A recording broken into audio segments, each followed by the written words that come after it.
tinggal yang Ketua Dewan Rakyat Datuk Johari Abdul. Dia kita kena jaga. Kalau kita tak jaga yang Ketua nak berucap di parlimen, dia tak benar. Saudara Izzat Afifi, Presiden MBM dan seluruh pimpinan Majlis Belia Malaysia dan rakan-rakan yang saya muliakan, hari ini bermakna dan juga nostalgik bagi saya, ya, kerana masa umur sekitar 24-26 tahun saya pimpin Majlis Belia Malaysia. Tema pada ketika itu menegak kebenaran dan keadilan. Kita desak kerajaan di bawah pimpinan marhum Tuan Abdul Razak untuk mengikrarkan Hari Belia pada 15 Mei dan membentuk Majlis Perundingan Belia Negara yang dipengusikan oleh Menteri masa itu, Menteri Kebudayaan Belia dan Sukan sendiri. Jadi pada hari ini kita saksikan ada perubahan, dan saya ucap terima kasih kepada saudara Yan Ayu kerana KBS di bawah pimpinan beliau setuju supaya pengendalian Hari Belia Negara itu dilaksanakan sendiri oleh Majlis Belia Malaysia. Dan saya ingat kalau ini satu permulaan, mana hari-hari lain kalau boleh dipertimbangkan oleh rakan-rakan saya jemaah menteri, boleh diserahkan kepada badan-badan seperti guru, kalau boleh kumpulan peserta-peserta guru sendiri, pekerja dan sebagainya. Dan saya ingat satu permulaan yang baik dan saya ucap terima kasih terutama kerana kejayaan MBM mengendali program yang hebat pada tengah hari ini. Dan tentunya dengan kerjasama penuh bahagian belia, KBS dan Kerajaan Negeri di bawah pimpinan Saudara Aminuddin. Saudara-saudari, masa saya pemimpin belia MBM itu mungkin umur 22 Setiausaha Agung dan 24 gitu jadi presiden, tentunya belum cukup, mungkin menimba pengalaman, dan sekarang saya saksikan pimpinan lebih matang, lebih bertanggungjawab. Jadi di antara oleh kerana kerajaan mengiktiraf mereka, dan sekarang ini desakan dan pandangan beliau itu diambil kira, satu tindakan yang bermakna adalah cara serius memandang pandangan-pandangan mereka dan menerima hujah-hujah sekiranya dipikir sesuai dan boleh dilaksanakan. Pengendalian Hari Belia, satu, permintaan supaya pentadbiran MBM dan program-program itu tidak ada kekangan dari segi keuangan. Kita bantu sekadar yang mampu, tetapi oleh kerana memandangkan saudara Izzat Izzat Afifi dan rakan-rakan menunjukkan kesungguhan mereka termasuk dalam menjayakan negara madani dengan keyakinan, dengan ilmu, dengan nilai, dengan ihsan, maka saya setuju supaya diberikan peruntukan 5 juta ringgit setahun untuk Majlis Belia Malaysia. Apa istimewanya MBM? MBM ini istimewa kerana badan-badan yang mewakili persatuan, ya, itu kadang-kadang mewakili wilayah, mewakili sektor, mewakili kota atau desa, mewakili kaum, mewakili agama. Tapi Majlis Belia Malaysia boleh dipersatukan dengan semangat perpaduan yang jitu, dan sebab itu MBN di negeri sangat penting bagi menyelamatkan negara kita untuk membina kekuatan baru. Banyak ada dari GPMS. Mana GPMS? Okey, bangun.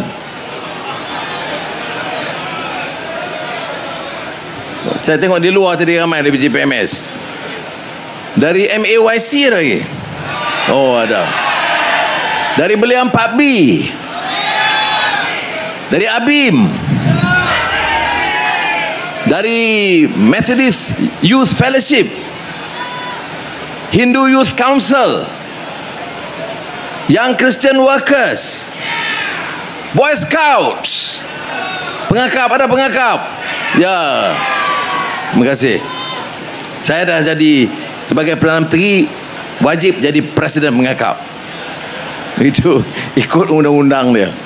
Baik, banyak lagi yang saya tak sebut, tapi saudara, pengalaman itu mengajar. Kerana saya dari PKPIM, ABIM, kena dengan Majlis Malaysia, saya bersahabat dengan beberapa rakan yang lama. Sehingga akhir-akhir ini saya masih ingat pemimpin kelompok Kristian, pemimpin kelompok Hindu, Buddhis. Itu persahabatan dari MBM itu bukan saja memberi ruang kita faham, tetapi lita'arafu. Mufti Mesir, Mufti Mesir baru-baru ni datang, dan saya dengar sendiri kupasan beliau, Ali Jumaah, dan Hafiz Umar. Kedua-duanya dalam kupas lita'arafu itu mengatakan, bila Quran sebut lita'arafu, itu maksudnya mengaku bahawa Allah yang mencipta manusia, berbagai jantina, berbagai kaum, berbagai kabilah, berbagai warna. Untuk apa? Untuk kita kenal dan hormati. Li ta'arafu, arif, bukan tolerance. Toleransi ini seolah-olah kita terima kepelbagaian, kita terima perbezaan. Tetapi istilah Al-Quran li ta'arafu itu supaya kita kenal dan menghormati perbezaan itu. Kerana mengiktiraf perbezaan kaum, warna kulit dan kabilah dan jantina sebagai ciptaan Tuhan. Ini yang disebut oleh mereka. Ini berbeza. Sebab itu saya kata anak muda sekarang mesti sedar bahawa masa depan mereka tentukan dengan syarat mereka punya komitmen, mereka punya sikap untuk menimba ilmu, mereka tolak kemungkaran, tolak rasuah, tolak kezaliman, dan angkat martabat rakyat. Dan kita nak jadi alat. Sebab itu saya kata saya tidak mau anak muda ini menjadi semata-mata pak turut. Bincanglah secara terbuka. Majlis Perundingan Belian Negara satu hari suntuk bincang. Nak kritik, nak tegur, nak tanya, nak minta ulasan, silakan. Nak beda pandangan, silakan. Jangan jadi macai atau walaun. Guna masa untuk berfikir, menilai. Kita bawa ulama-ulama besar dunia, kupasan mereka kadang-kadang berbeza dengan cara-cara yang disampaikan di bawah. Ajak anak muda, anjur perseteruan. Ajak anak muda, anjur perpecahan. Bawa anak-anak muda, hina dan cerca orang lain. Bila kita bawa ulama-ulama besar, ajak anak-anak muda, angkat martabat mereka, hormat satu sama lain. Berbeza besar di antara ulama besar dengan tokoh-tokoh kecil yang membawa mesej yang berbeza. Nah, ini maksud bagi, kalau saya kata ini masa kita itu boleh kita beri makna sekiranya kita ada tekad yang betul, kita ada sikap yang betul, kita mau kebenaran, kita mau selamatkan negara. Jangan guna agama, jangan guna kaum untuk merosakkan negara. Ada orang tanya saya, ini soal rasuah ini, mengapa Anwar nak perang kuat padahal ramai Melayu yang ditangkap? Ini bukan soal Melayu atau Cina atau Dayak atau India. Siapa yang rompak kekayaan negara mesti kita lawan habis-habisan. Itu dia semangat anak muda. Karena bila ada rompak itu, rompak hak kita. Sebab itu saya ingat dari 70-an, moto kita itu menegak kebenaran dan keadilan. Dan sekarang ini masa kita. Masa kita apa? Untuk apa? Untuk selamatkan negara ini. Tingkat martabat anak muda, tanggungjawab kerajaan, bukan KBS tapi semua kementerian lain, ialah memberi ruang yang secukupnya. hentikan amalan boros, hentikan amalan fail curi harta rakyat, baik tanah, baik balak, baik saham, baik projek. Saya ucap terima kasih kepada Majlis Belia Malaysia kerana semangat ini tanam di Majlis Belia Malaysia dululah yang menyebabkan saya keras untuk memerangi rasuah dan penyelewengan. Jadi saudari yang dihormati sekalian, untuk latihan dan beberapa perkara yang disebut tadi, saya akan bawa untuk pertimbangan Jemaah Menteri dalam masa singkat, dan saya percaya Hana dan Adam boleh peringatkan supaya gazi-gazi terlibat, baik Perkeso, baik Khazanah, baik Petronas, turut terlibat dalam program latihan di Institut Latihan Belia di bawah KBS. Sekarang ini dilakukan, umpamanya TVET itu dikenali bersama oleh Petronas dan syarikat-syarikat swasta. Tetapi di institut ini saya setuju dengan pandangan menteri, selain daripada kepimpinan yang masih kritikal, masih penting, ya, kepimpinan di negara Malaysia ini, keyakinan kita kepada agama, nilai dan akhlak kita, tetapi kenyataan dan realiti kita dalam masyarakat pelbagai kaum dan agama. Apa untungnya kita tanam prasangka dan permusuhan di antara satu sama lain? Apa untungnya? Apa untungnya belia kalau kita bawa mesej cerca kaum lain dan agama lain? Ya. Tak ada untung. Untung hanya bagi orang-orang politik yang desperate, yang tidak ada modal. Bila serah amanah, tak ada perubahan. Bila bagi amanah, amalan sakau berterusan. Dan sekarang nak bicara soal kaum dan soal agama. Sebab itulah saya ingin gesa saudara, dalam latihan pimpinan ini dengan berani, dengan terang, Saudara Izzat, membawa mesej yang jelas. Negara ini mesti diselamatkan. Dan siapa yang menjadi tonggak untuk menyelamatkan negara ini dari kemukaran, dari rasuah, dari penyelewengan? Anak muda. Jadi saudara pegang tanggungjawab ini baik-baik.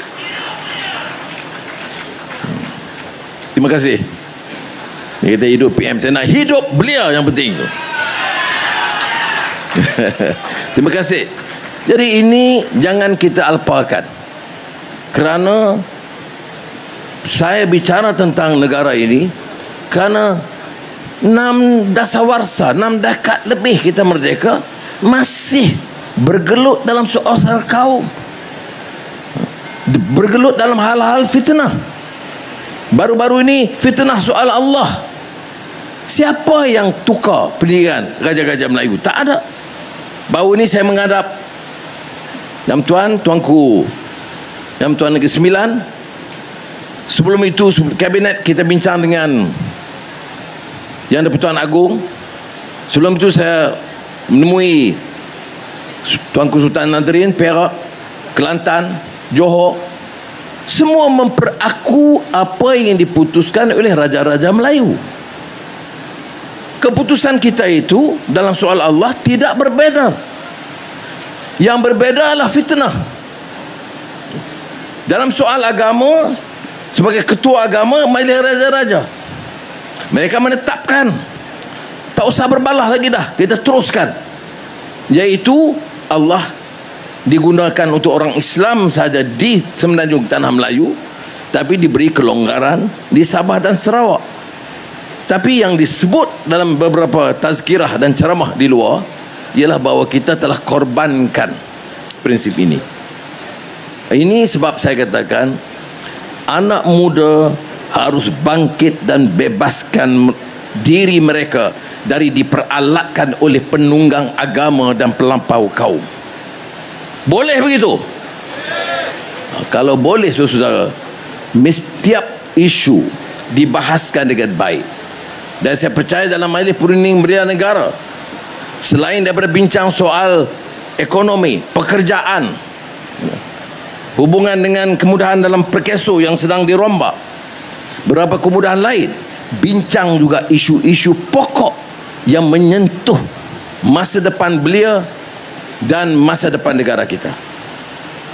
Saya tidak ada masalah jika sekiranya MBM mohon supaya bincang hal-hal yang sensitif dalam negara, termasuk tindakan keras terhadap perasuah-perasuah. Kita boleh bincang secara terbuka, tidak ada masalah. Kerana bagi saya, kalau tidak kita tangani dengan baik sekarang, tidak ada jaminan masa depan kita di tangan belia-belia. Kalau kita hutang tanpa kawalan seperti yang berlaku sebelum ini, hutang 1.5 triliun, siapa yang nak bayar? Generasi akan datang. Mengapa MBM atau Persatuan Belia tidak desak? Tanya, mengapa hutang kami nak bayar? Hutang untuk apa? Hutang untuk buka ladang? Baik. Hutang untuk majukan industri? Baik. Tapi hutang untuk sakau, kami perang dengan mereka. Itu baru sikap orang muda yang semangat. Ya. Ini hutang besar, tiris banyak, bocor banyak, wang yang diambil daripada semua. Nak buat tempatan banjir, sakau. Nak buat jana wibawa, sakau. Nak buat elektrik, sakau. Dan bila kita nak ubah, sekarang dasar kita ubah, orang yang paling kaya bayar, yang lain diberi subsidi oleh kerajaan. Nak pergi ke Mekah, orang paling kaya tak perlu subsidi kerajaan dan tabung haji. Jadi mulai tahun ini saya hentikan subsidi bagi orang yang maha kaya untuk pergi Mekah. Pergilah Mekah dan belanjalah sendiri. Tetapi bagi rakyat yang bawah, kita akan teruskan dengan subsidi melalui tabung haji. Ini apa yang masalahnya? Mengapa nak dibantah lagi? Mengapa tak dibuat dulu? Itu masalah dulu. Sekarang kita harus lakukan. Jadi saya harap isu-isu ini, Saudara Izzat, mesti dihadam supaya kita bawa perubahan dalam negara kita. Saya yakin dengan kemampuan belia-belia. Saya hidup saya lama dalam pimpinan belia. Masa saya di tahanan ISA kali pertama pun saya masih umur sekitar 26-27 juga. Kementing 2 tahun. Oleh kerana kemiskinan, petani-petani dan pekebun kecil getah dibaling. Jadi bagi saya, semangat anak muda itu mesti kekal. Jangan umur muda perangai macam orang tua. Jangan umur muda tidak idealisme, tidak ada. Jangan umurnya muda tapi turut membabi buta sikap orang tua walaupun salah. Kita mau anak muda yang punya keyakinan. Kita mau anak muda yang ada idealisme. Kita mau anak muda yang ada prinsip dan nilai. Kita ada anak muda yang arti hormat. Hormat yang tua, yang beri panduan yang baik. Tapi tolak segala rasuah dan penyelewengan, kerana itu bukan budaya dan tradisi dan amalan anak muda.